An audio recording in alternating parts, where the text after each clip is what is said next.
Good evening, afternoon, whatever time of the day you guys are in while you're watching this, whether live or on replay. This is Sneed from Steam Mobile Tech, and this is the March 24th, 2019 edition of the JGTechBlog podcast. We are live streaming this on March 24th, 7 p.m. Eastern Standard Time. Before I get going here, guys, whether you're a member of JG Nation or Steam Mobile Tech Nation, I want to take this opportunity to thank you for being here. Thank you for your continued support to the two channels. Much appreciated.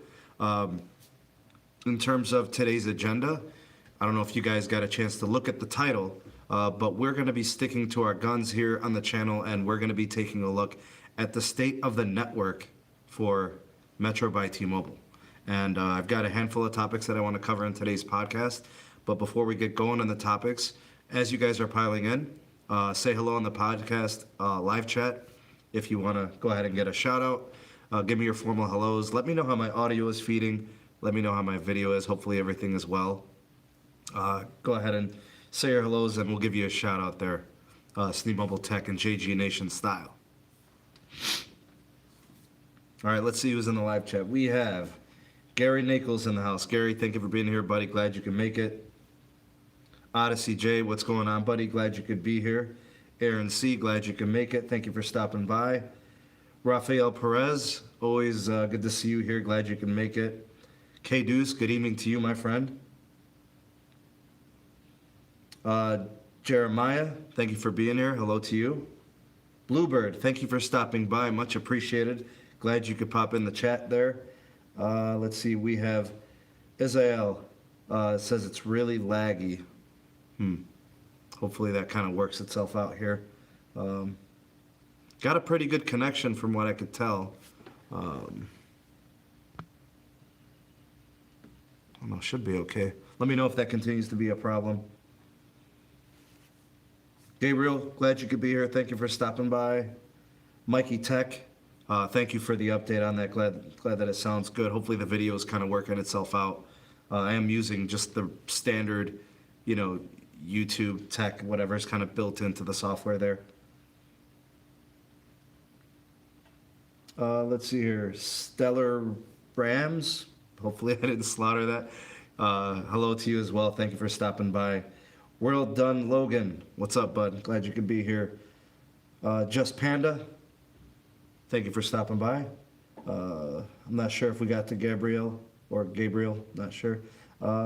But good, glad everything is feeding well. Sorry if I'm looking over to the side. I will be kind of like using my live chat through a different device here. But glad you guys could be here. In today's podcast, we have a lot to cover. All of it, of course, is going to revolve around Metro by Tmobile. What we're going to be looking at is kind of the state of the network. We'll be looking at things about the network in terms of performance. We'll be looking at their current plans and pricing, how the merger may implicate them. Chase from Lagos, glad you could be here. Thank you for stopping by. Good to see you. Hello, Antoine. Very nice to have you. Thank you for stopping by. So yeah, we're going to be covering all things Metro by Tmobile as it pertains to, pretty much anything that would pertain to network technology, network performance, pricing, and customer elements, right? The consumer and the economy and the market. So what I think I'll do is there are some new subscribers to the JGTechBlog as well as to Steam Mobile Tech in terms of the channels. Maybe not everybody's too familiar with Metro PCS, aka Metro by Tmobile. So what I'll do is I'll kind of do a quick little history lesson of what kind of happened over the course of the last year, and in terms of the merger, how it kind of all implicates. And then the topics that I'll stick to today, we'll look at pricing, we'll look at growth, we'll look at network performance, competition, a couple other things that I'm also going to mention. We're going to talk about the future and 5G, what we can expect from Metro by Tmobile over the course of the next 1, 2, 3, maybe even 5 years, who knows. So we'll kind of be playing a little bit predictor in this. I'll give you guys my thoughts and opinions. I'll give you kind of like the rundown of everything that's happened with Metro by Tmobile over the course of the last year. And I guess what we'll quickly do is just go over the history.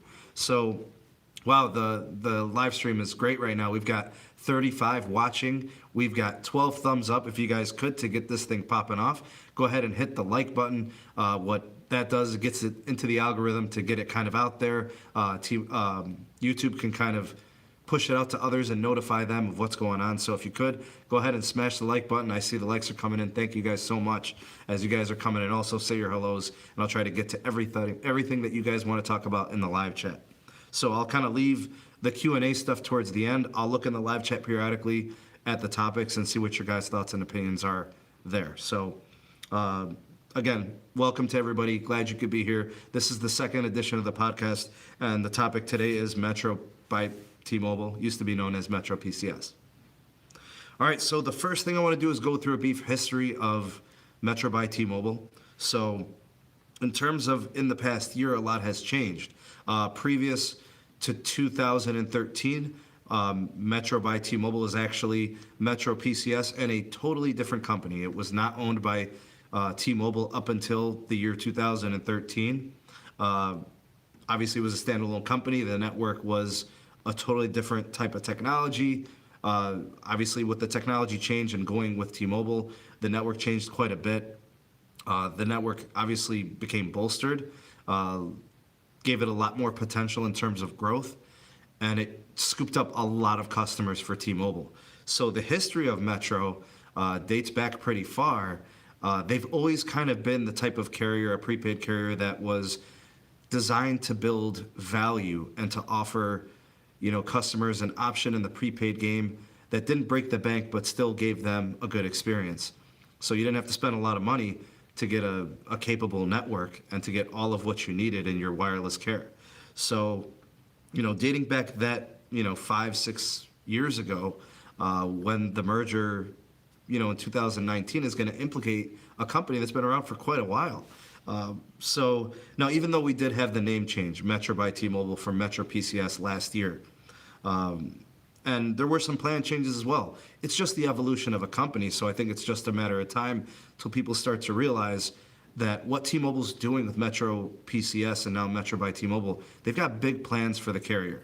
It is representative of their prepaid side, even though T-Mobile does offer, T-Mobile prepaid proper. So when you go into a T-Mobile store, you can purchase T-Mobile prepaid, but the rates aren't as good as Metro by T-Mobile. So if you want a better bargain, it was always better to go with Metro and take advantage of the network. But in terms of feature set, prepaid T-Mobile was always more feature rich than, say, for example, Metro by T-Mobile. So it is important to kind of keep that in mind as we go through today's video.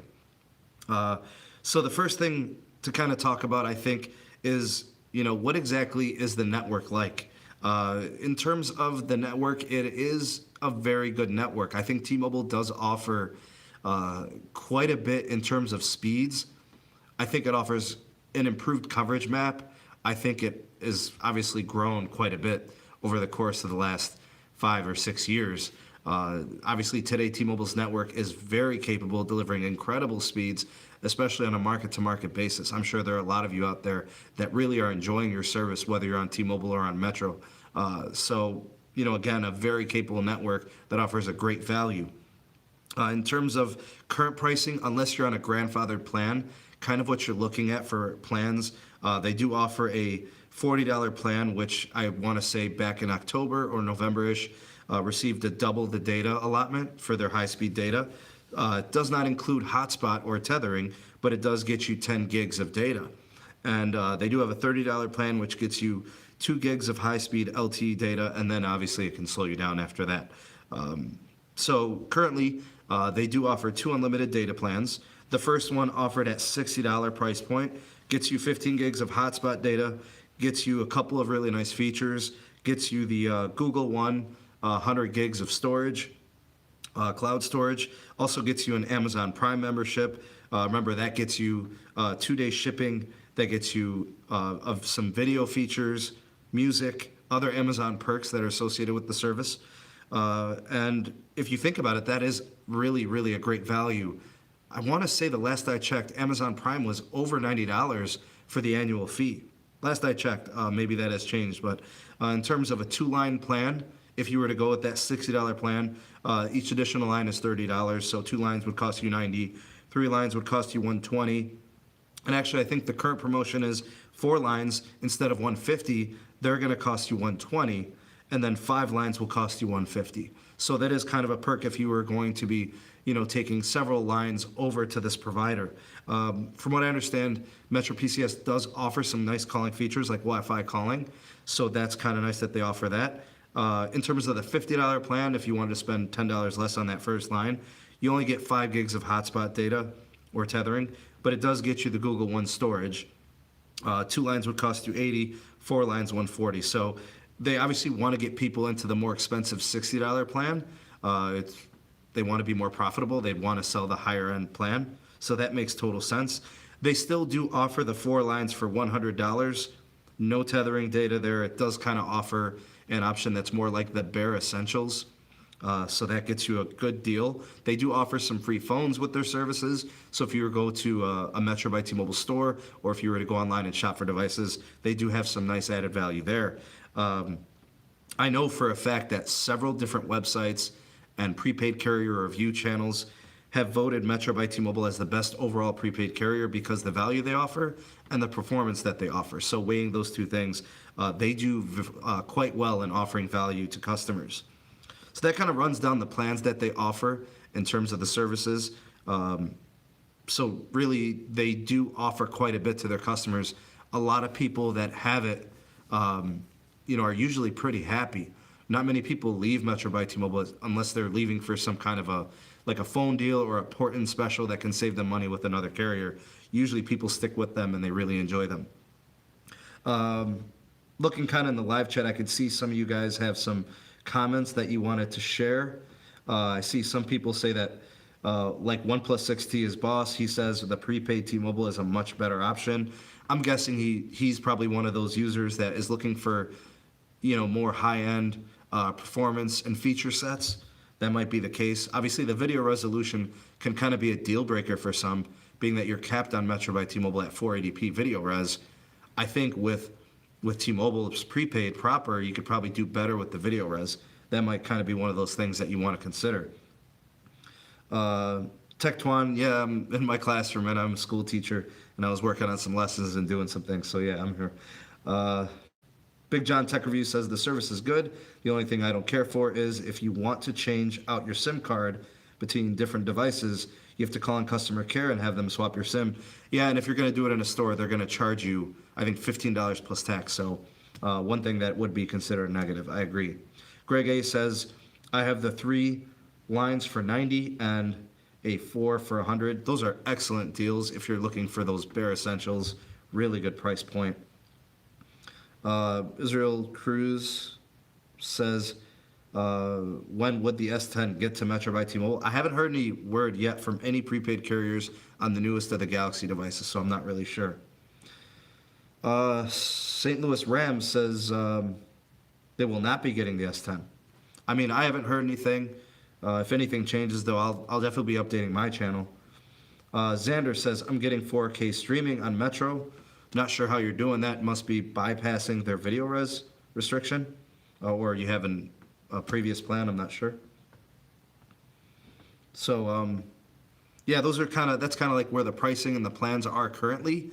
Not much has changed recently since the announcement in October, November-ish. So that's kind of where they're at right now with their price points and their offerings.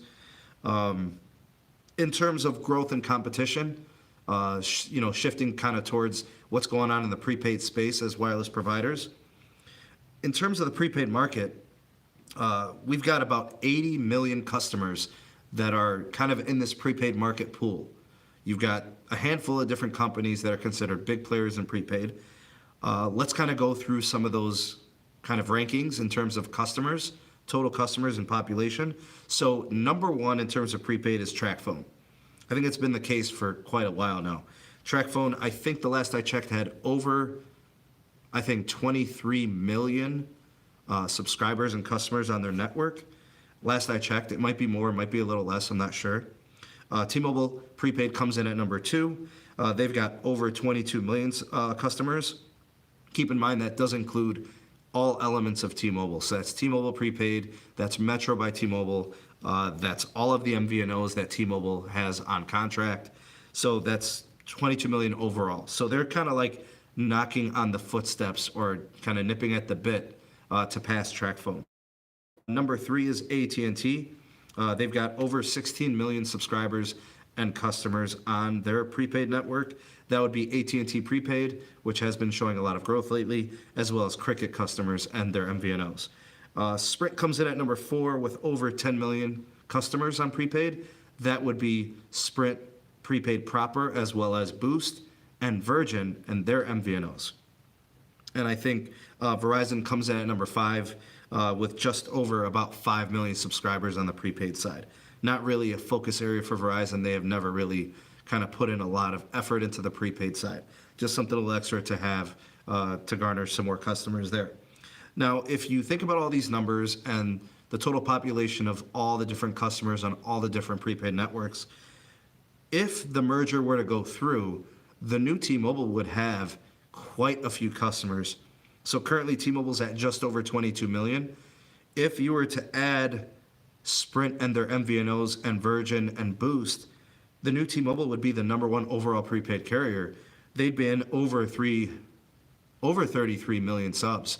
They'd have a lot of customers. So that would put them number 1. They would pass TracFone in a heartbeat. So, they would become a legit powerhouse in the prepaid space. Not many people would really be able to argue that. Now, TracFone obviously is a big player, but TracFone would be at around 23 or 24 million. T-Mobile, with all of its little branches and tentacles, would be well over 30 million. So they'd be the new number 1. Now, in terms of Metro's growth, obviously, when you add Sprint in terms of the merger, you're going to get Boost. Boost is going to be a big piece there. That's going to be kind of like this big component of the merger. T-Mobile doesn't want to give up any of the prepaid side and the concessions of the merger. They've said repeatedly they don't want to lose anything on the prepaid side. So they'd be adding Boost, which would be huge. That's 10 million subscribers. And they would also be adding, Sprint's prepaid customers. And they would all be transitioned from Boost and Sprint prepaid over to either the new T-Mobile or to Metro, likely the Metro side. So I think that's probably what would happen. Currently, I think Boost, in terms of what they're offering, Boost is giving, it's very similar plans to what Metro is doing. Slightly better value in terms of like hotspot data. They give a little bit more. They're doing 4 lines at $30 per line. They are offering HD streaming. They're also doing 30 gigs of hotspot. So very, very similar to what Metro is doing, but I think they offer a little bit more in terms of some of those features. So to some, I think they might say that Boost offers a little bit better features to their customers than Metro by T-Mobile, but they're probably not matching the network performance. Like the coverage on Metro by T-Mobile is going to be better than what Boost can offer. It's just a simple situation of Sprint not being as strong as T-Mobile's network. So that's kind of where it stands with the competitors in terms of Metro's growth and business plan moving forward in the additions to the networks with the merger. I think in terms of competition, I think the merger kind of decreases competition. I think the merger being that it's going to eliminate Boost, which Boost and Metro by T-Mobile, I almost said Metro by PCS, they really do compete for their customers.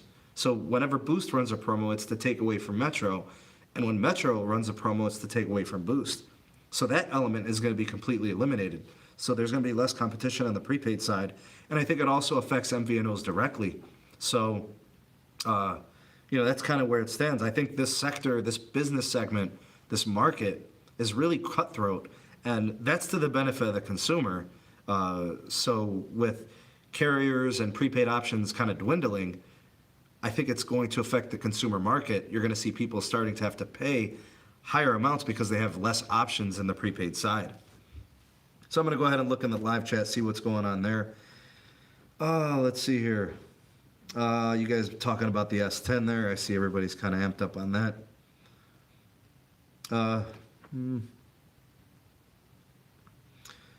Chase from Legos says, would T-Mobile be second behind Verizon and make AT&T third in the merger. Well, we're just talking prepaid right now. And the postpaid side, yeah, it would be just behind AT&T. They would probably be within 10 million subscribers on the postpaid side.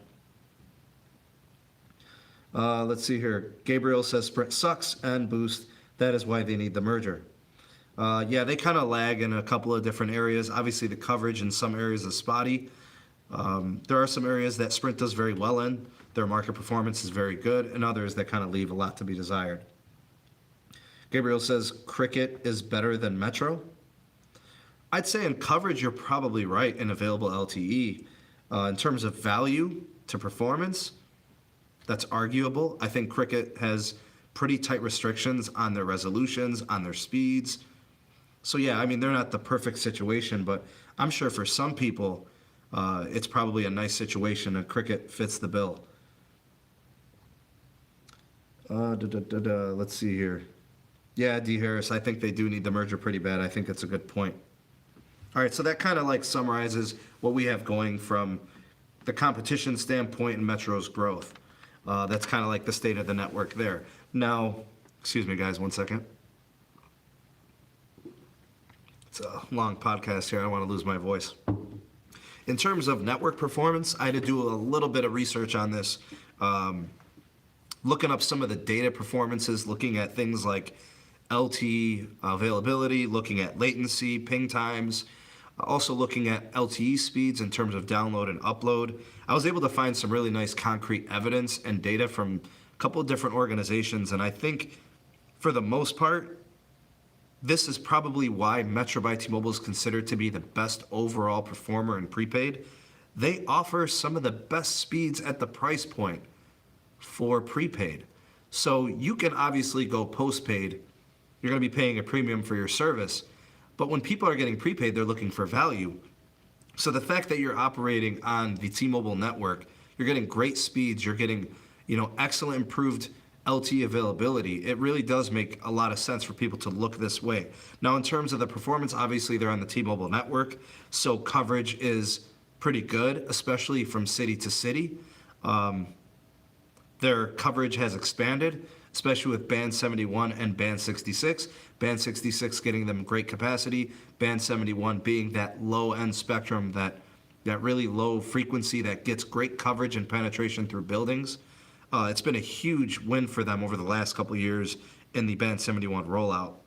So where the coverage is good for T-Mobile, speeds are really good for T-Mobile. And I think that's a good indication of whether or not you're going to have good experience with Metro by T-Mobile.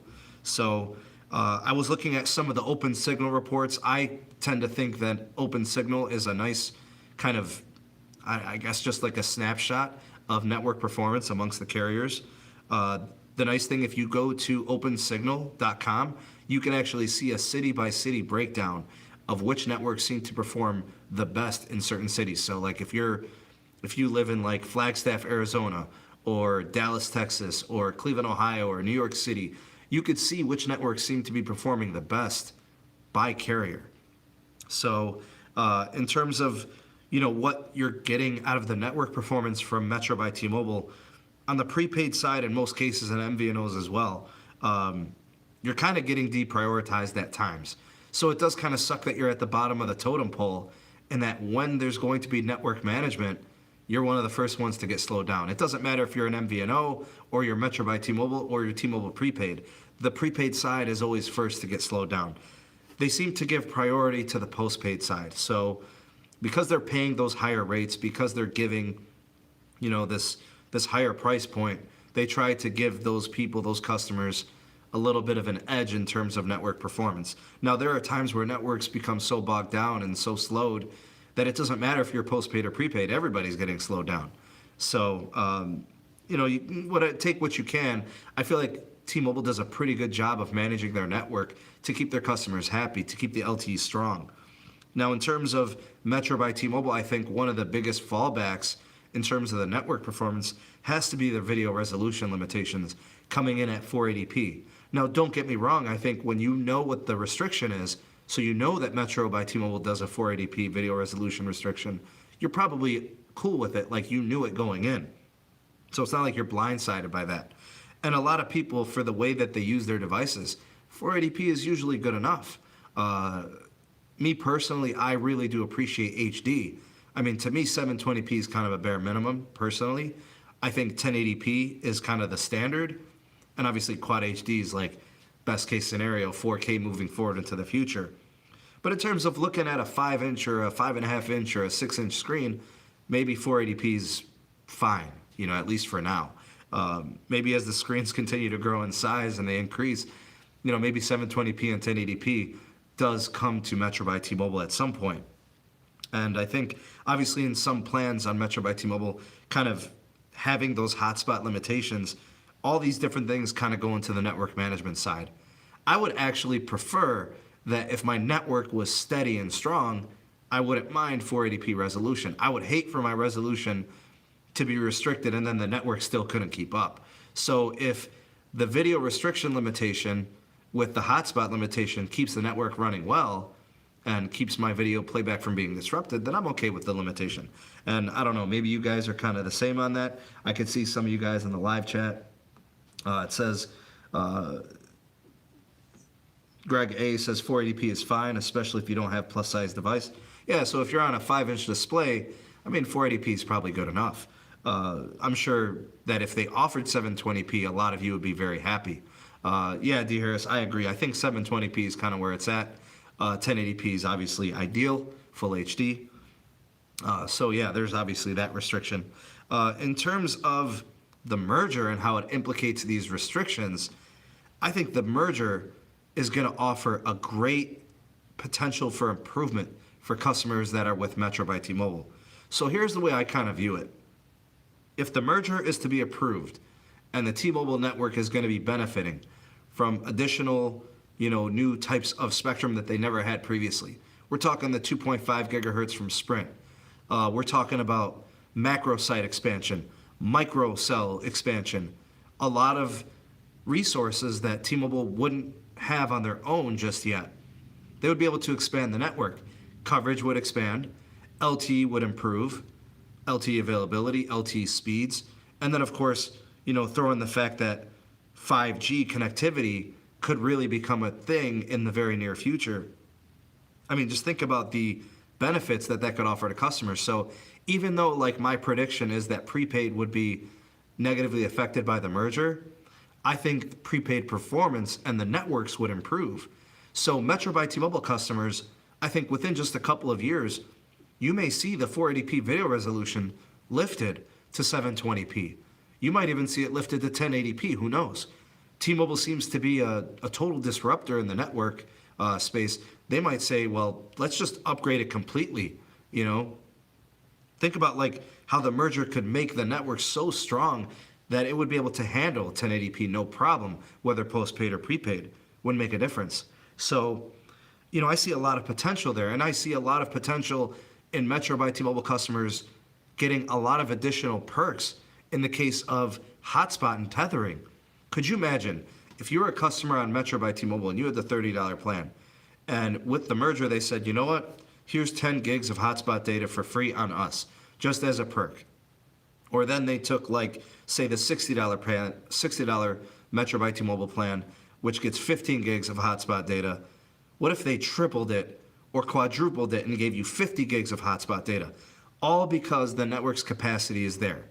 All because the merger with Sprint. That type of potential is there with the merger.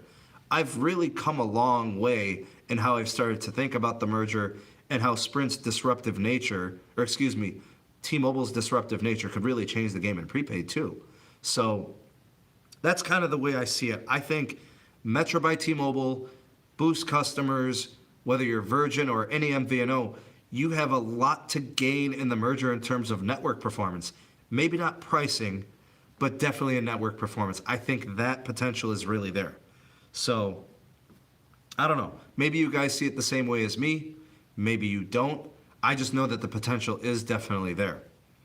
In terms of 5G specifically, what this means for Metro by T-Mobile, a lot of people don't think that the merger actually implicates Metro and 5G, but it actually does. So I want to go back several months. There was a statement made by John Leisure when he was in front of some members of Congress, and they were asking about 5G and price hikes, right? So those are like two big players. They were asking about the price increases. They're asking about 5G, rural America, underserved parts of the nation, international competition in 5G. So like all this is going, all these different questions. And John Legere, the CEO of T-Mobile, said that he is committed to being the first prepaid carrier to offer 5G in terms of Metro by T-Mobile. So we've got the word from John that he's willing to do that. I personally believe that that would be the case. We obviously don't know how many markets are going to have 5G in terms of T-Mobile's offerings. I mean, it might be slow to roll out. It might be 30 markets by the end of the next year, 50 by the following year, 100 by 2023. We don't know, right? We don't have concrete evidence of this. But I think that the whole Metro rebranding from Metro PCS to Metro by T-Mobile kind of is an indication that T-Mobile is going to be a disruptive Uncarrier on the prepaid side.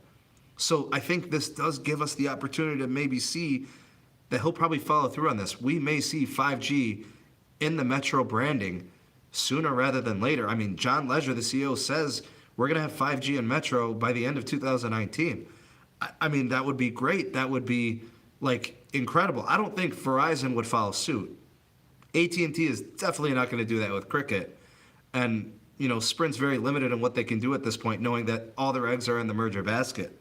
So, yeah, that would be awesome. For those of you out there that have Metro, could you imagine, like, your next phone upgrade? If you were to, or maybe not the next one, but the following one. You purchase a 5G phone and then 5G connectivity is active on your phone and you're on a prepaid carrier.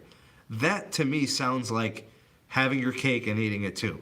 Like that is really a T-Mobile move. That's something that I know they're capable of doing. So, you think about the benefits of 5G. You're gonna get lowered latency, sub 1 millisecond on the speed on the latency. So your gaming is going to be phenomenal. Your connectivity and your reliability on that, network responsiveness is going to be very high. The second thing is like 5G offers great speed boosts. Could you imagine being on Metro by T-Mobile and getting 400 megabits per second, 500 megabits per second on your download speeds? I mean, you could send files of massive size in just seconds, right? Like, it would be great to have that. So the speed boost would be great. I mean, even just think like 5 years from now, what the speeds would be on a 5G network. I mean, that would be great. Also, I think rural and underserved parts of the country, you would have LTE availability beyond your wildest dreams. Like currently, if you live in very isolated parts of the US, very low populated regions, the network investment is so low, they're just not doing anything out there. And the merger could help with that. We already know that T-Mobile is going to be doing, an expansion of its home internet provisions. Like they're going to be offering broadband through LTE.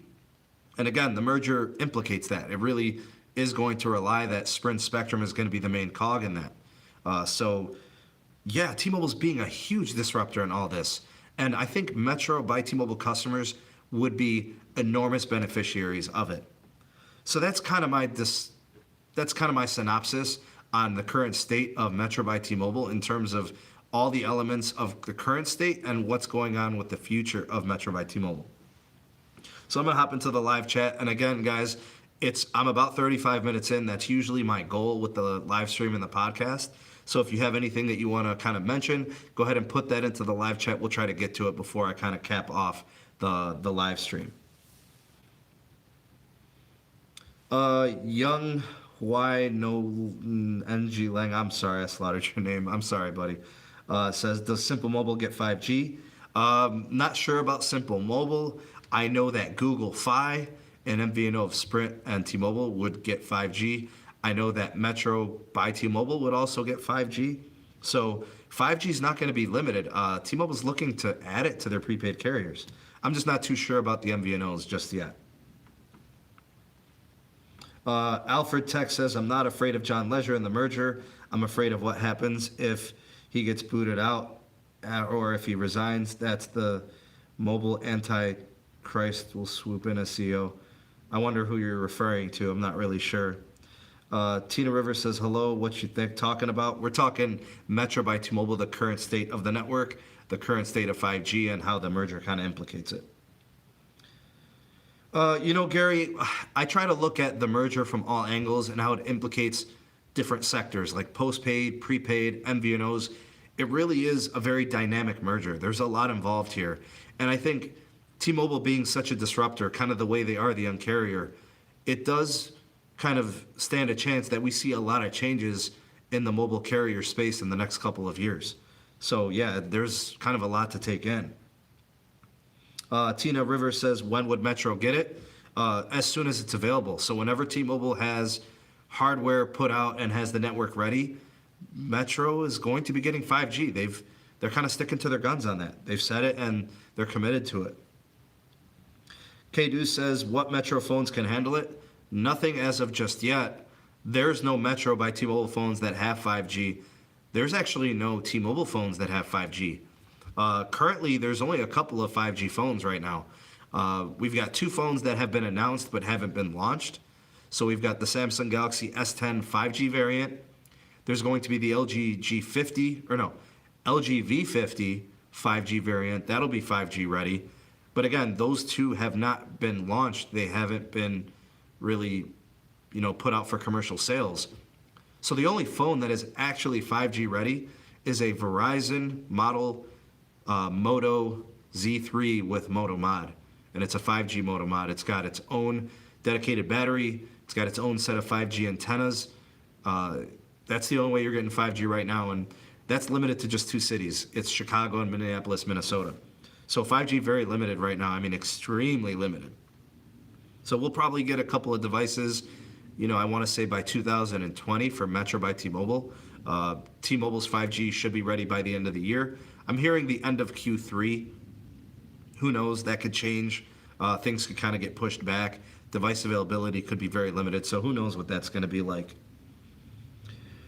D. Harris says, I hope the home network for T-Mobile will be good for the others. That's going to be a big piece of the merger. I think a lot of people, especially rural Americans and Americans that are underserved, are very excited about T-Mobile's home broadband. I wonder if they'll help you with customers with bundling services and giving discounts. I know it's going to be available to T-Mobile customers.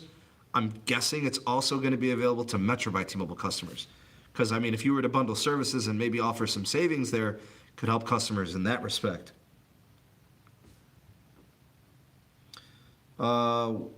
Yuang says, so if T-Mobile has the first 5G, Sprint gets 5G also because they merged together. You got to keep in mind, when the merger between Sprint and T-Mobile happens, if it does, which we're assuming it will, we have no reason to believe it won't, it's not going to be Sprint and T-Mobile. It's going to be the new T-Mobile.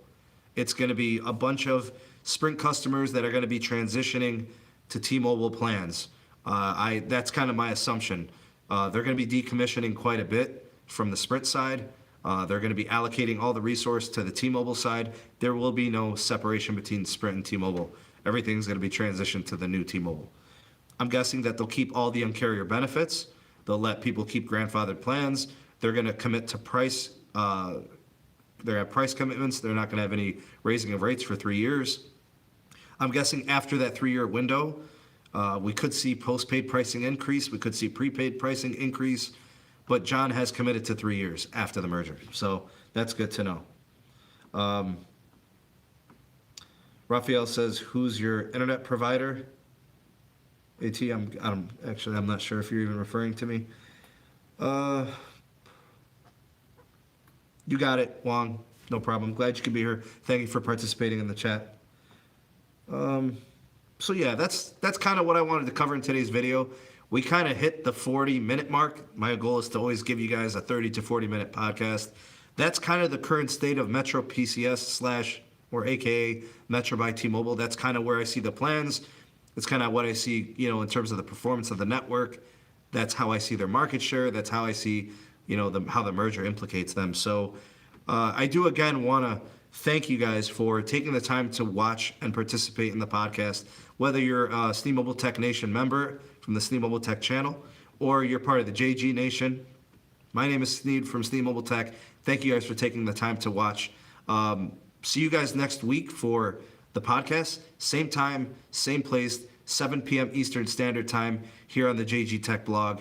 And again, if you haven't really taken a look at my channel, Sneed Mobile Tech, offer great insight on the mobile carriers, wireless technologies, innovations, customer information.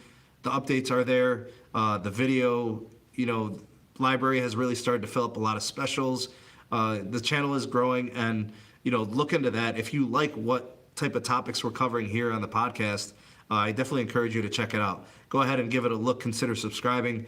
Ding the bell to be notified whenever I upload new content there. Also, subscribe and ding the bell to be notified here on the JG Tech Blog. More of the podcast will be here every week for you guys. Thank you all so very much for tuning in and participating in the live chat. I think we'll leave it at that. So that's it. This is Sneed from Sneed Mobile Tech and the JG Nation. I will see you guys on the next podcast.